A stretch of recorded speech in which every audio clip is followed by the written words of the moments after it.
ಇಂದ್ರಾಯ ಸ್ವಾಗ ಇಂದ್ರಾಯ ಇದನ್ನಮ ಅಗ್ನಯೇ ಸ್ವಾಹ ಅಗ್ನಯ ಇದನ್ನಮ ಯಮಾಯ ಸ್ವಾಹ ಯಮಾಯ ಇದನ್ನಮ ನಿವೃತ್ತಯೇ ಸ್ವಾಗ ನಿವೃತ್ತಯ ಇದನ್ನಮ ವರುಣಾಯ ಸ್ವಾಗ ವರುಣಾಯ ಇದನ್ನಮ ವಾಯವೇ ಸ್ವಾಹ ವಾಯವ ಇದನ್ನಮ ಸೋಮಾಯ ಸ್ವಾಹ ಸೋಮಾಯ ಇದನ್ನಮ ಈಶಾನಾಯ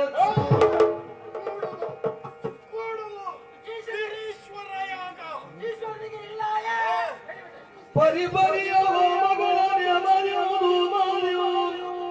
ನೆರೆದಿರುವ ಸಕಲ ಮುನಿ ಜಾಲದೆವು ಮೇಳದೆವು ಧರೆಗೆ ನೂತನವಾದ ಮಂತ್ರದೆವು ತಂತ್ರದೆವು ಸ್ವರಕ್ಕೆ ನೂರ್ಮಣಿಯಲ್ಲಿ ಮೆರೆದು ಯಜ್ಞಶಾಲೆ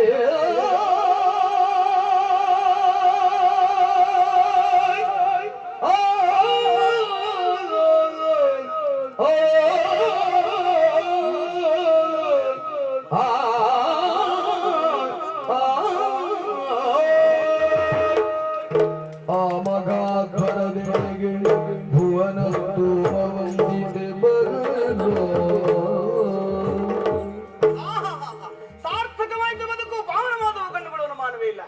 ಇಂಥದ್ದೊಂದು ಯಾಗವನ್ನು ಮಾಡುವುದಕ್ಕೆ ನನ್ನಪ್ಪ ದಕ್ಷಿಣಿಂದ ಮಾತ್ರ ಸಾಧ್ಯ. ದಕ್ಷಿಣ ಮಗಳು ತಿಳಿಕೊಳ್ಳುವುದಕ್ಕೆ ಹೆಮ್ಮೆ ಆಗ್ತಾ ಇದೆ. ನನಗೆ ಮೈ ಉಬ್ಬುತ್ತಾ ಇದೆ ಮಾನವೇ ಇಲ್ಲ. ಎಲ್ಲಿ ನೋಡಿದ್ರಲ್ಲಿ ಜನ ಸ್ತೋಮ.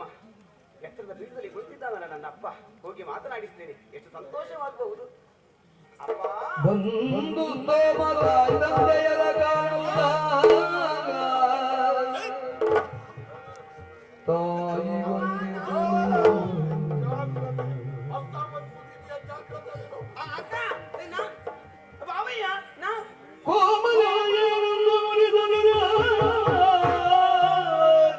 ಸತಿ ಚಿಂತ ಮಗೋದತಿಯೊಳಗೆ ಮುಳುಗಿದಳು ಆದೀಗ ಬೆರಗಿದಳು.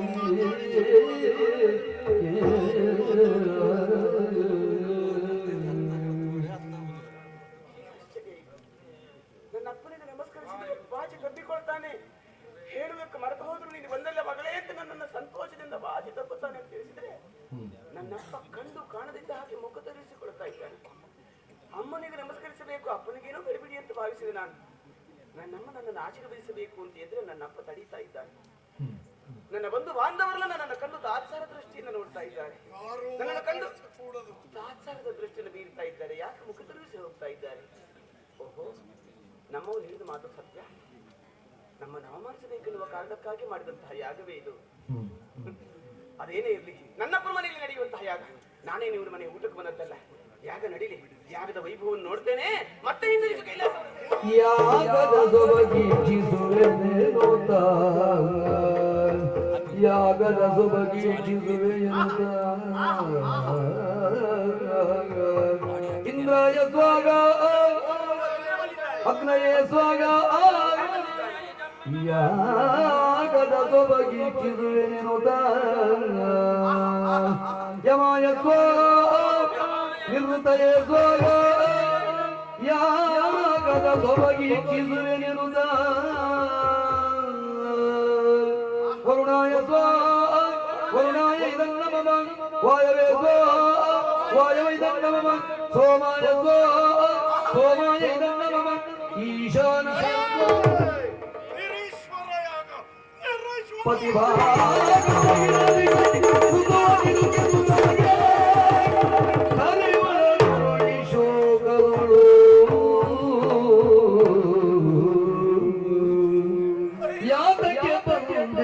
ನಾನಿ ಪಾತಕಿ ಮಾಡುವ ಯಜ್ಞಕ್ಕೆ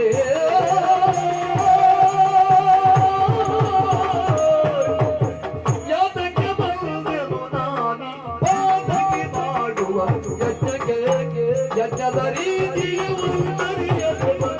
ಇದರನಾದುದರ ಪತಿಗಳಿಗೆ ತ್ರೈಲೋಕದಿ ಕೃತುವಿನ ಭಾಗವ ಕೊಡದಿಗ ಪತಿಗಳಿಗೆ ತ್ರೈಲೋಕದಿ ಕೃತುವಿನ ಭಾಗವ ಕೊಡದಿಗ ಅತಿಯುತ ಯಾರಿ ಬುದ್ಧಿ ಇದಯಾಗಿ ಬಂದ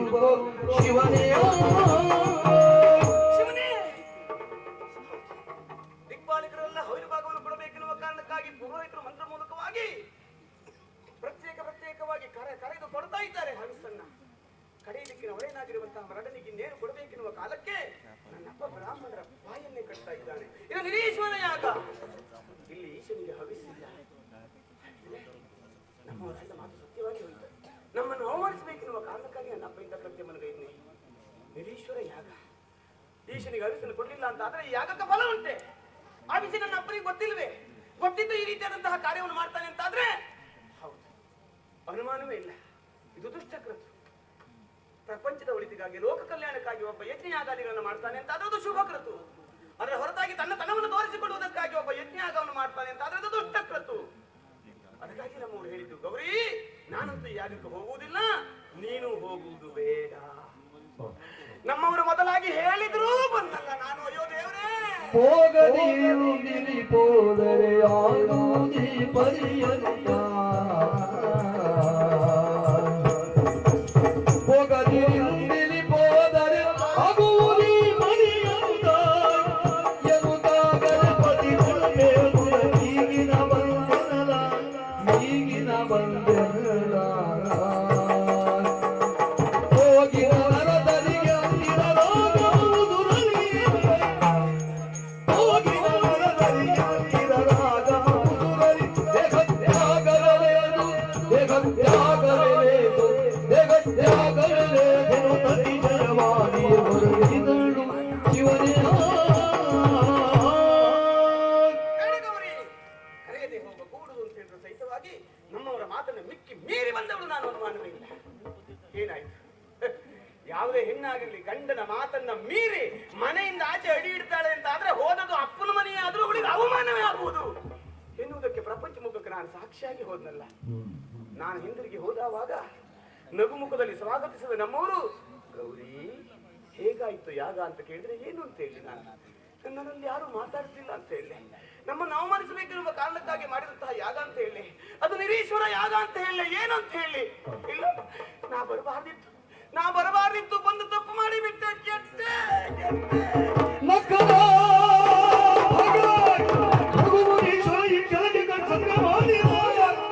ಮಿಕ್ಕ ಮುನಿಗಳು ಸುರರು ಕಿರುನಗೆ ಸೂಸಕ್ಕೆ ಭಕ್ಷಿಸುತ್ತಾರೆ.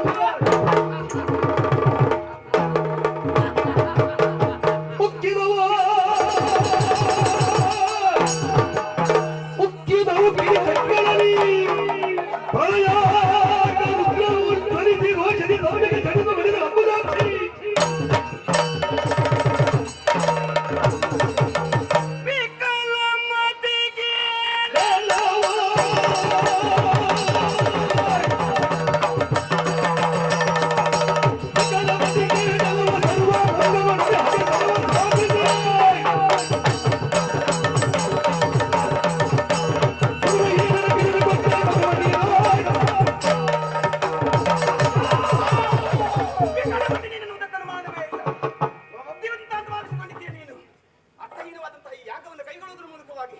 ನಮ್ಮವರಿಗೆ ಹವಿಸ್ಸನ್ನು ಕೊಡದೆ ಏನನ್ನ ಸಾಧಿಸಿದೆ ನೀನು?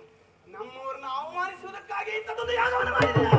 ಯಾವ ದೊಡ್ಡ ಸಂಗತಿಯ ನಿನ್ನ ಗಂಡ? ಏನಂತ ಹೇಳ್ತೀಯ ನೀನು? ನನ್ನ ಗಂಡ ಏನು? ಏನು? ನನ್ನ ಗಂಡ ಏನು? ಮೃತ್ಯುವಿಗೆ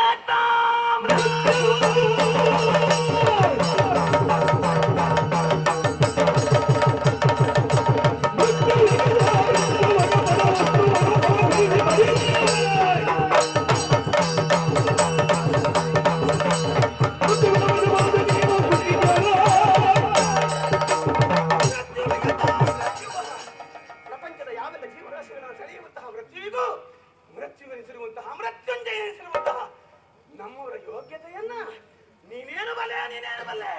ನಾನು ಮಾಡಿದ ಕಾರ್ಯವನ್ನು ಸಮ್ಮತಿಸಿ ಸುರರೆಲ್ಲರೂ ಬಂದಿದ್ದಾರೆ, ನೋಡಿಕೋ. ಕೂಡಿದೆ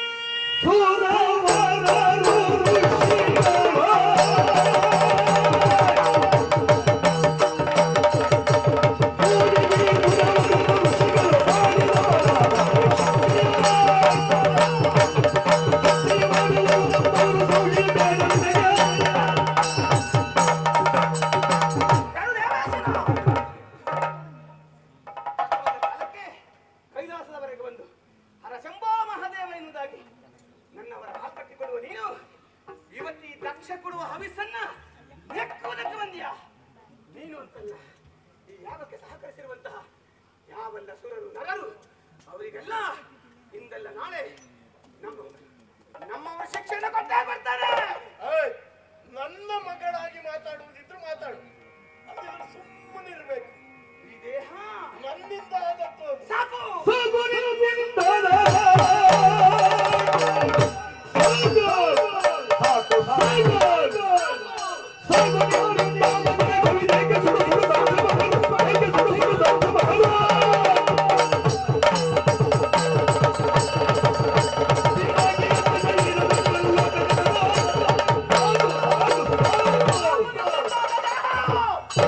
ಇಲ್ಲಿಯವರೆಗೆ ನನಗೆ ಸೊಕ್ಕಿತ್ತು. ಉಬ್ಬಿದ್ದೆ ನಾನು, ಕಪ್ಪಿದ್ದೆ ಅನುಮಾನವೇ ಇಲ್ಲ. ನಾನು ದಕ್ಷನ ಮಗಳು, ದಕ್ಷ ಪ್ರಜಾಪತಿಯ ಮಗನೆನ್ನುವಂತಹ ಹೆಮ್ಮೆ ನನಗಿತ್ತು. ಸುಡು ಸುಡು ಮದುವೆಯಾದ ಕ್ಷಣಕ್ಕೆ ನನಗೇನು ಸ್ವಾಮಿ ಅಂತ ಕೇಳಿದವಾಗ ತನ್ನ ದೇಹದಲ್ಲಿ ಅರ್ಧವನ್ನು ಕೊಡುವುದರ ಮೂಲಕವಾಗಿ ಅರ್ಧನಾರೀಶ್ವರನಿಸಿಕೊಂಡಿರುವಂತಹ ಪಿನಾಕಿ ಅರ್ಧ ಶರೀರವೆಂಬರು ಆ ಬಿರುದೆ ನನಗೆ ಸಾಕು. ಆದರೂ ನಿನ್ನ ಕಣ್ಣದಲ್ಲಿ ನಿಂತಿರುವಂತಹ ಈ ಭೌತಿಕ ಶರೀರವನ್ನು ಕಂಡು ನನ್ನ ಮಗಳು ಅಂತ ತೋರಿಸಿಯಲ್ಲ, ನಿನ್ನ ಮಗಳೆಂದೆಂಬ ಹೆಮ್ಮೆ ಇಲ್ಲಿಯವರೆಗೆ ನನಗಿತ್ತು. ಆದರೆ ಈಗ ಕರಟಿ ಹೋಯ್ತು, ಕಮರಿ ಹೋಯ್ತು ಅನುಮಾನವೇ ಇಲ್ಲ. ಹಿಂದಿರುಗಿ ಹೋಗಲಾರೆ. ತುಂಬಿರುವಂತಹ ಸಭೆಯಲ್ಲಿ ಗಂಡನಿಗೆ ಅವಮಾನ ಆಗ್ತದೆ ಅಂತಾದ್ರೆ ಹೆಂಡತಿಯಾದವಳನ್ನು ತಡಿಬೇಕು, ಆ ಸಮ್ಮಾನವನ್ನು ಕೊಡಿಸುವಂತಹ ಪ್ರಯತ್ನವನ್ನು ಮಾಡಬೇಕು. ಅದಿಲ್ಲ ಅಂತಾದ್ರೆ ಅವರೆಲ್ಲ ಸಾಯ್ಬೇಕು.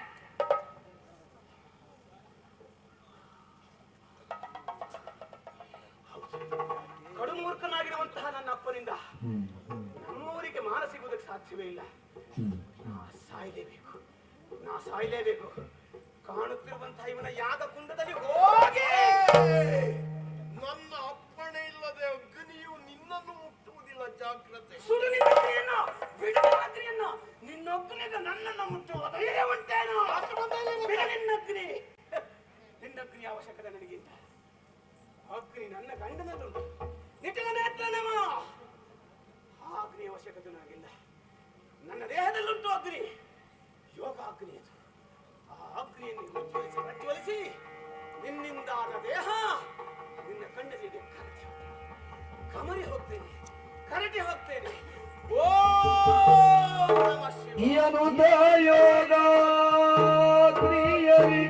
ಪಾವಕನು ನಿಜ